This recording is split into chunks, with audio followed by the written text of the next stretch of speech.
Welcome back, everybody, to another episode of Paranormality. I'm Pirate. I'm Josh. And we are Paranormality. No, we're not. Paranormality. UK. Yeah.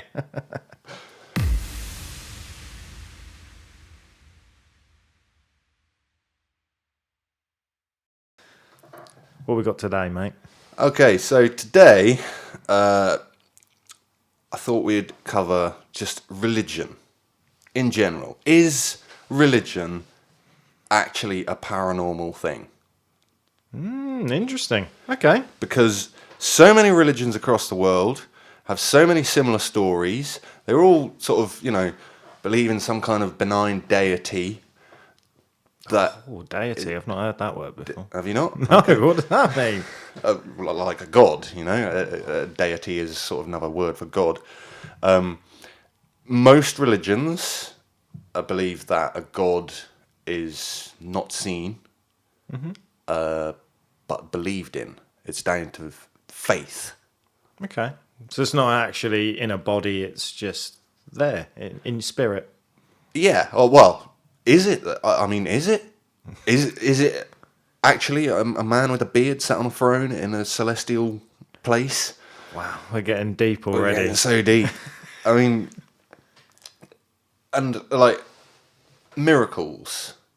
Oh, miracles. Miracles have got to be paranormal, don't they?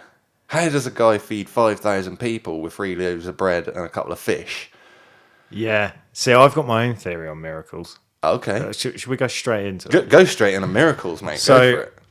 Miracles. What actually got me thinking about miracles was Pulp Fiction, where I always forget his name. Julius, Samuel L. Jackson's character. Oh, Jules. Yeah. Jules.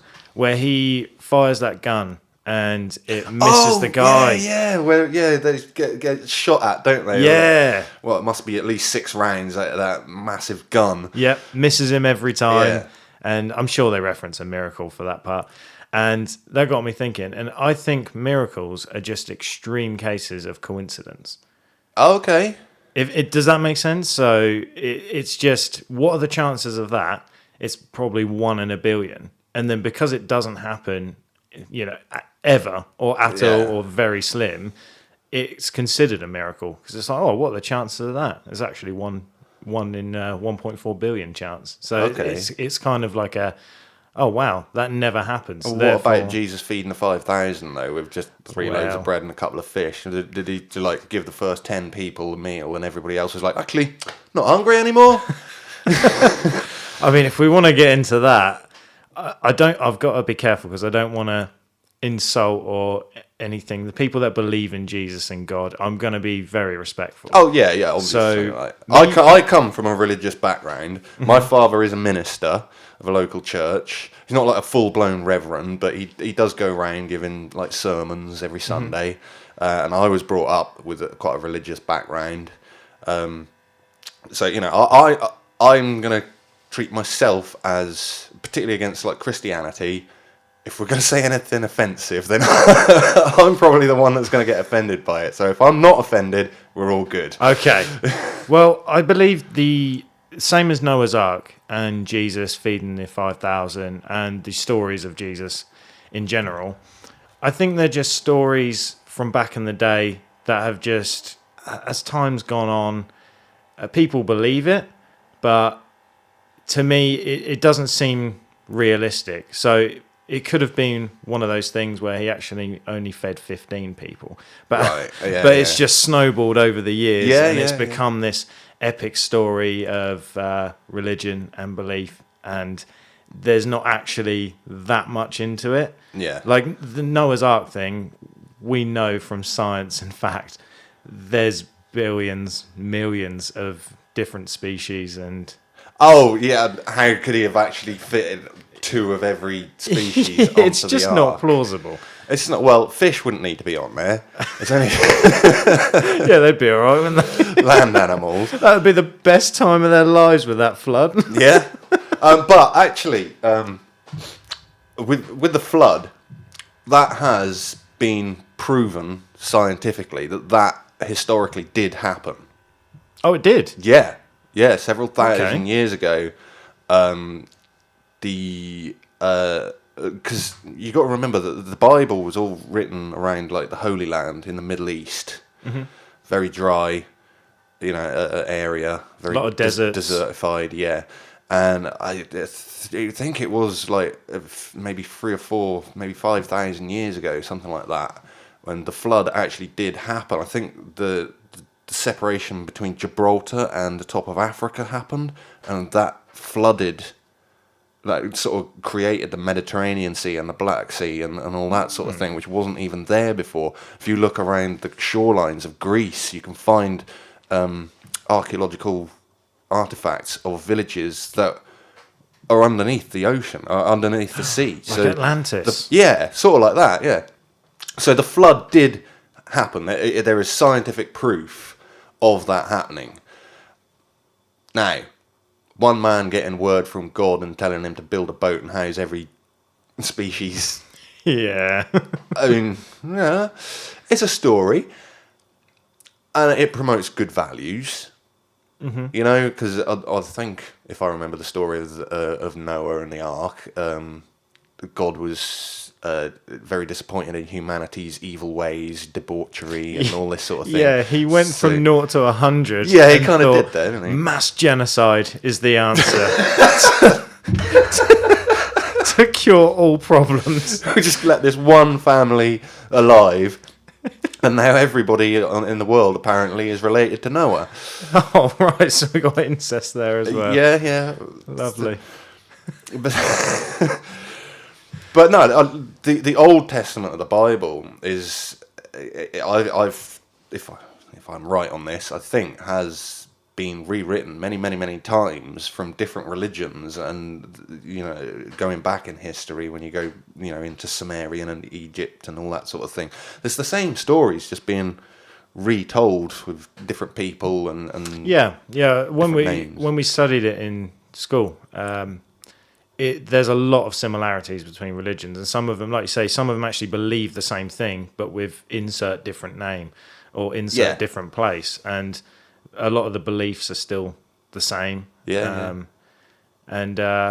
it's a weird one, isn't it, religion? Because there's very good values in it, like the 10 Commandments. I think everyone should live by those.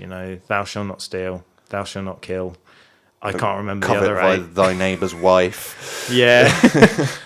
Don't know the other 7. No. But we won't go through them. But it's all still good morals and beliefs that we should all live by. And really, I guess religion back in those early days was kind of the way society policed itself. Like the law of the land. Yeah. Because, I mean, if you want people to behave themselves, tell them that there's a God up there that's going to be very angry if they do covet thy neighbour's wife. And you'll go to hell. Yeah. I mean, when you get to the part of religion that is the afterlife, because, I mean, at the end of the day, that's kind of what most people are concerned about who are religious, isn't it? It's what's going to happen to me when I'm dead. Yeah. Am I going to go to a good place? Am I going to go to a bad place? Or do I just not believe in that afterlife at all? For like atheists and stuff, they just believe you're dead, everything goes black, and that's it. Yeah, that's quite sad. It is quite sad. And for I'm gonna step up here now, right? But my personal story. Yeah, go for it. My mum died this year, a few months ago. R.I.P. Thank you. Lovely woman. She was very religious, very Christian. She had a nickname for me. I have to remember to tell this story in the right order. Because when I was a little boy, my real name, everybody, is Chris or Christopher. Everyone calls me Pirate these days. But when I was a little boy, I had trouble pronouncing the word Christopher. And it always came out as Kester. And so my mum adopted that as her sort of pet name for me. So every time I would go around mum and dad's house, it'd be, "Hi, Kester, come and look what I'm doing in here." She had a bit of a Brummie accent as well. "Hi, Kester, come and look at this. Hi, Kester, come and see what I've done here," and that sort of thing. And that's what my mum was to me, just this lovely woman who always doing stuff and always wanting me to get involved and that sort of thing. And a few years ago, I ended up having to get my mum and dad to look after my dog for me. And my dog was called Doobie. Doobie, Yeah, lovely. Doobie. Matches the bandana. Yeah. And that dog, she latched onto my mum. And when my mum was diagnosed with cancer, the dog was just, she was like, became part of her right leg. Yeah, yeah. You know, they were inseparable. They were like two fingers crossed together. They were just inseparable. And that dog, I mean, it was with her for probably a good 8 or 10 years, because my mum had cancer for a long, long time before she actually died. The dog died first. Okay. And we buried her in the back garden. The dog, not my mum. Oh, God. That took a dark turn. You caught me off guard there. But, yeah, moving forwards. Now, when my mum was on her deathbed, I was there on that day, the day she died. We were taking it in turns to go in and be with her, talking to her. And one of the things that I said to my mum was, I said, "Hey, Mum, I know that some people don't believe that animals go to heaven, like dogs don't go to heaven. But I do believe that they go to a better place." They made a film about that. All dogs do go to heaven. Okay, fair enough. I'm sure that's what it's called. All dogs All go dogs to go heaven. to heaven. It was a cartoon. I remember it. Yes. I believe that dogs go to heaven because they're an innocent soul. Why wouldn't they go to a better place after this? So I said to my mum, while she was on her deathbed, I said, "When you get there, can you find Doobie and just say hello to her for me? Because I miss her, you know." And she was mum's dog as much as mine. So, you know, if there is an afterlife and a better place, I was sure that mum was going to find her. That's sweet. And I didn't actually stay there until the moment my mum passed away that day. We'd been there all day, no food, no coffee. Need my coffee. So me and my partner, we came home around about 4:30. And I was fairly distracted for the rest of the day, obviously, because I wanted to stay until the end. But we had to get back for something to eat, and Haley hadn't eaten all day. So we got some dinner, and we were just sat watching TV. I can't remember what was on. But all of a sudden, I can remember the time, 7:35 in the evening. Out of nowhere, I heard my mum's voice, clear as bell, in my ears, say, "Hi, Kester, I found Doobie. She's with me now." Wow. And that was it. That was all I heard. But it gave me a little start. You know, I didn't see her. She didn't appear as an apparition or anything like that. But I heard my mum's voice call me my pet name and tell me that she'd found my dog. Yeah, yeah. And half an hour later, Dad rang me to tell me that Mum had died at 7:35 Wow. that day. The exact time of the The crossover. exact time. Yeah, literally seconds after she died, I heard a voice in my ears. Oh, it gives me goosebumps, mate. That is a true story. You know, so the afterlife, I believe it's there. Yeah. I'm not going to be so arrogant as to say it is definitely Christianity is right. Heaven is there. Hell is there. If you're good, you're going to go to heaven. If you're bad, you're going to go to hell. I don't know. Personally, for me, I think it's probably the afterlife is going to be what you make of it yourself. If you're generally a nice person and have a positive outlook on life, I think your afterlife is going to be quite a positive thing. Yeah. You know, and if you're generally negative and, you know, a bit of a bastard, then your energy's going to have that still lingering. So, you know, and that possibly is like the cause of some of the evil sort of spirits and poltergeists and activity and that sort of thing. That's my take on it anyway. Well, I think you're right. I think that's the key word is energy. Because I do believe, similar to you, where it's... I don't think it's just in the ground, that's it, you're done. There's nothing. I do think there is something. The soul is your energy. I mean, your body produces electrical impulses all the time, particularly in your brain and that, like, and that energy has got to go somewhere. Yeah. We all come from stardust. We so- do, we do, and I think that energy gets dispersed, and you could either, if you're completely content with your life, maybe your energy does just get dispersed, and there is no sort of real afterlife. Maybe the atheists are correct in that sort of instance. Yeah. But I believe your energy, it knows that it's come from your body, and it could sort of congeal, if you like, and remain in a certain place or attached to certain people, or that sort of thing. So Yeah, because you always hear stories of when people pass away. I'm sure it was my mum said a similar story where when her mum, so my nan, R.I.P. Gladys, lovely woman, she was a nurse. R.I.P. R.I.P. to her. I didn't actually know her that much because she died when I was young. I knew my granddad more. But when she passed, my mum was in the States and she got a phone call and she felt an energy. She felt a presence and she said, I feel like my mum's here with me. So it goes back to the whole energy thing. She didn't see anything. She didn't necessarily hear anything, but she just could feel it, like something was there with her. So like you say, it could be energy passing on to someone or being with someone.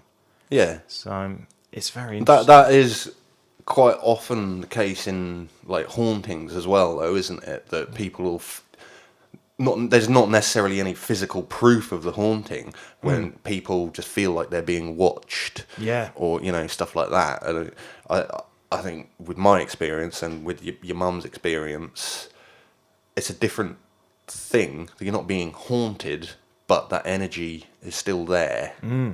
Yeah, I think my mum just came to see me, tell me that she'd found my dog. We're all good. We're together. We're going to our happy place. Yeah. And that's what's happened. She's gone to a happy place, and I'll never see or hear from her again. I very much doubt. Yeah, well, you never know. You never know, mate, because We don't know what happens. Well, we don't, but I think that just after death, the energy is probably still strong enough to make that connection. I think given time, it's not going to have the strength to do that, if you know what I mean. And Yeah, it's been several months, and I've not heard another anything more. Yeah, So. but at least she's not in limbo, so she's probably in a better place. Well, yeah. What is limbo? I've always understood limbo as in between heaven and hell.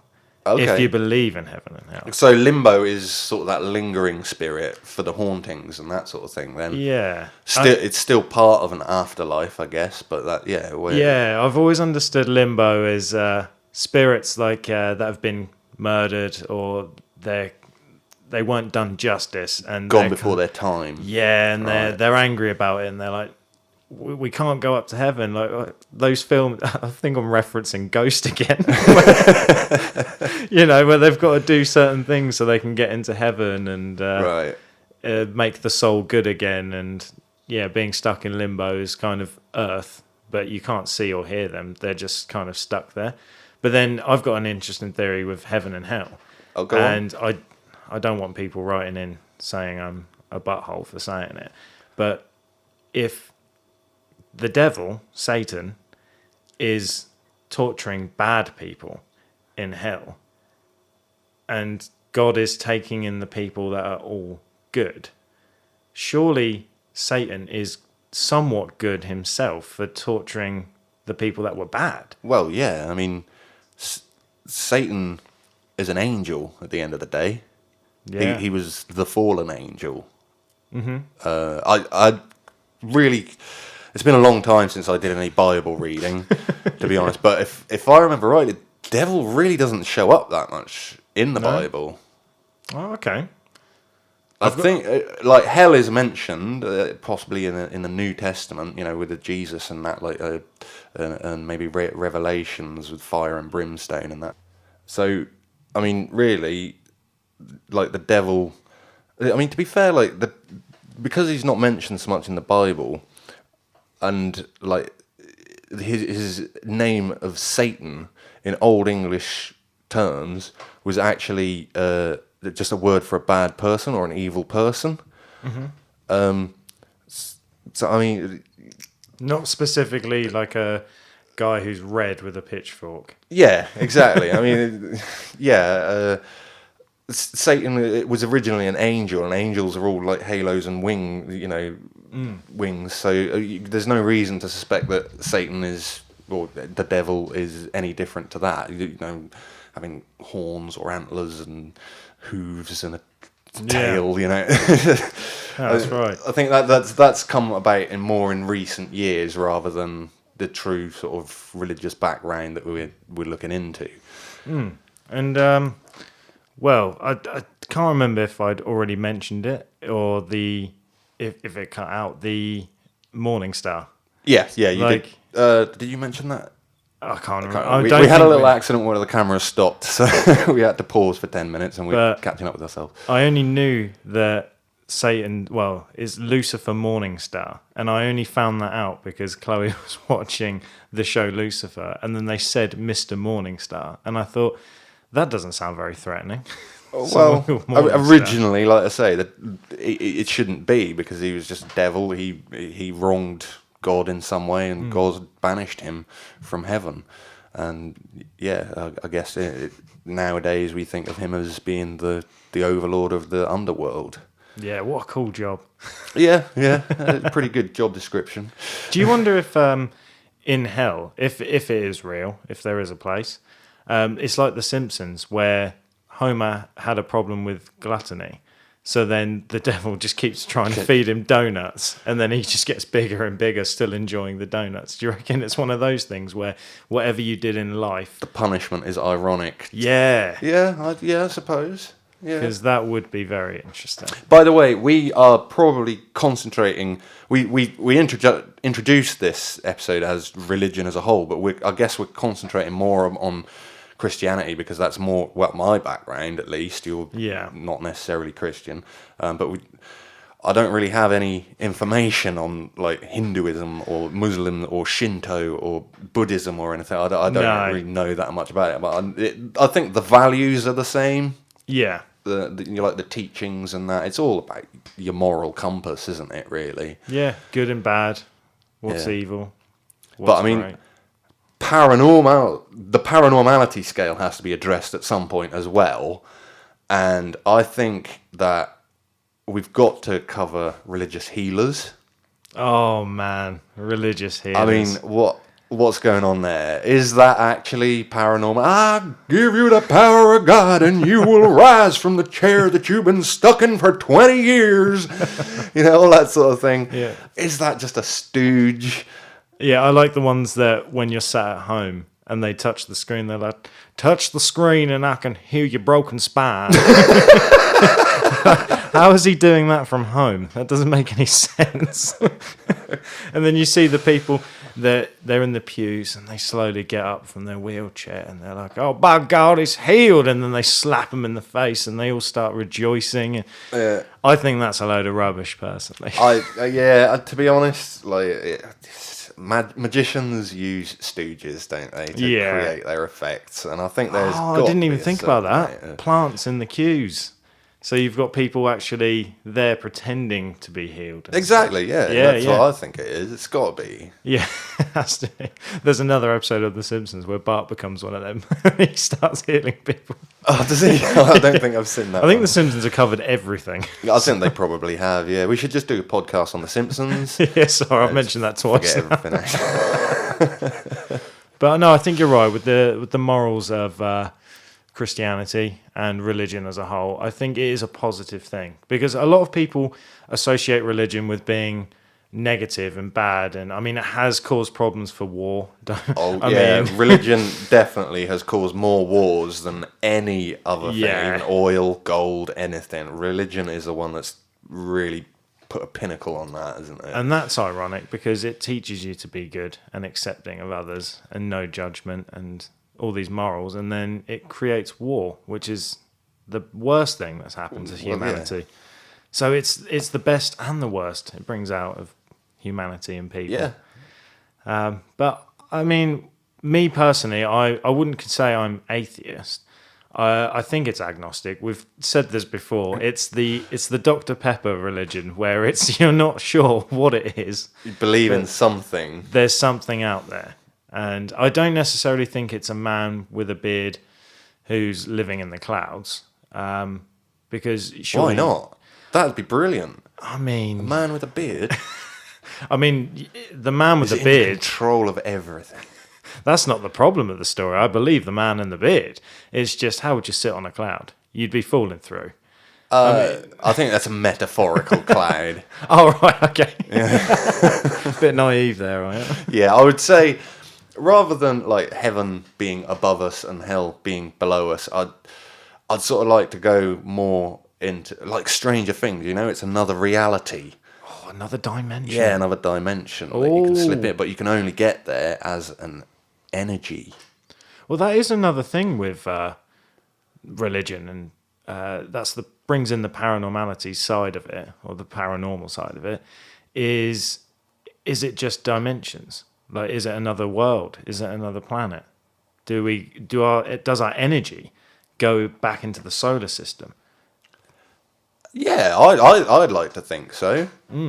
I think that's a reasonable suggestion, to be honest. Yeah, I like that idea as well. Like, what's the... When you think about everything else in nature, you know, you've got your nitrogen cycle, you've got your hydrogen, your water cycle, and all that sort of thing. Everything, where you get energy from when you die, you break down, you put that energy back into the earth, or you know. Yeah, what's the the formula? We're 2 parts oxygen, 1 part hydrogen. What is I can't think of what the equation is. But we are made of different... H2O, water. Something. You know what I mean? Yeah. There's some sort of mathematical equation that we all come from, and we're made up of these things. Well, we're all essentially made up of stardust, as you said before. Yeah. When stars die, they create the matter that creates everything. So we are essentially intertwined with the universe in a way that we can't escape. You know.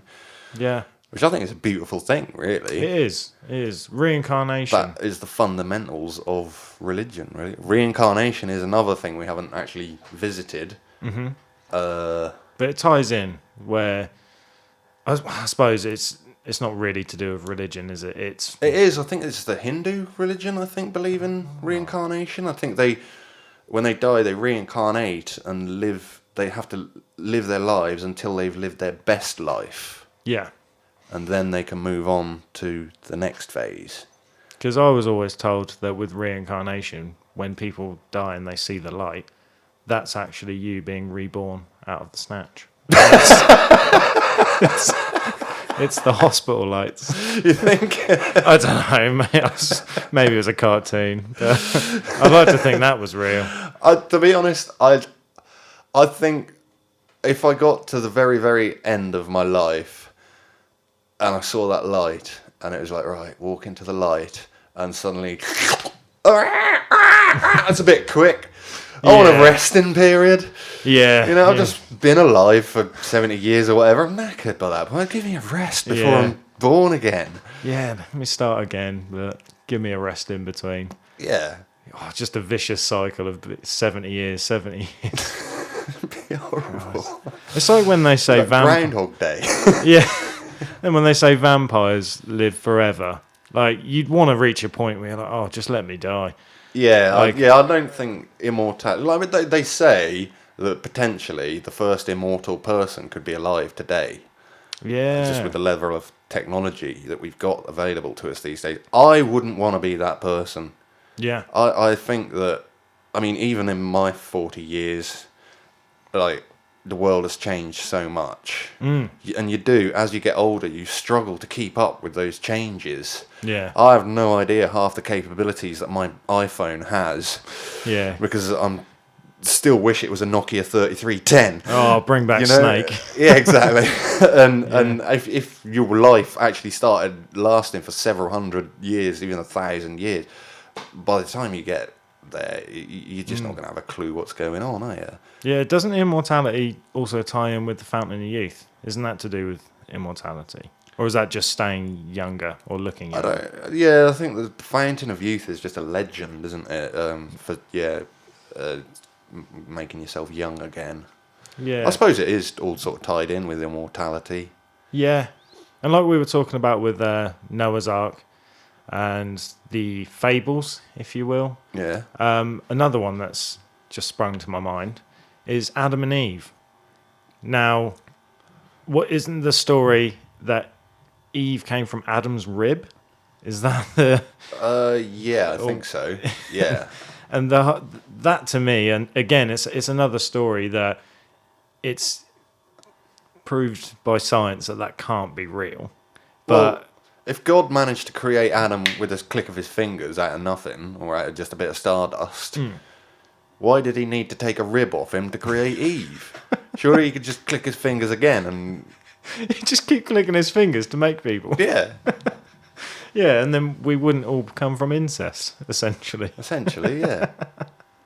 And also, I believe I've read or heard somewhere that a scientific theory is that I think it's because when they're trying to populate, they want to send people to Mars and populate Mars. What is the minimum number of people that you'd need to populate, like potentially Mars, and keep genetic diversity? And I think it's something like 97 people.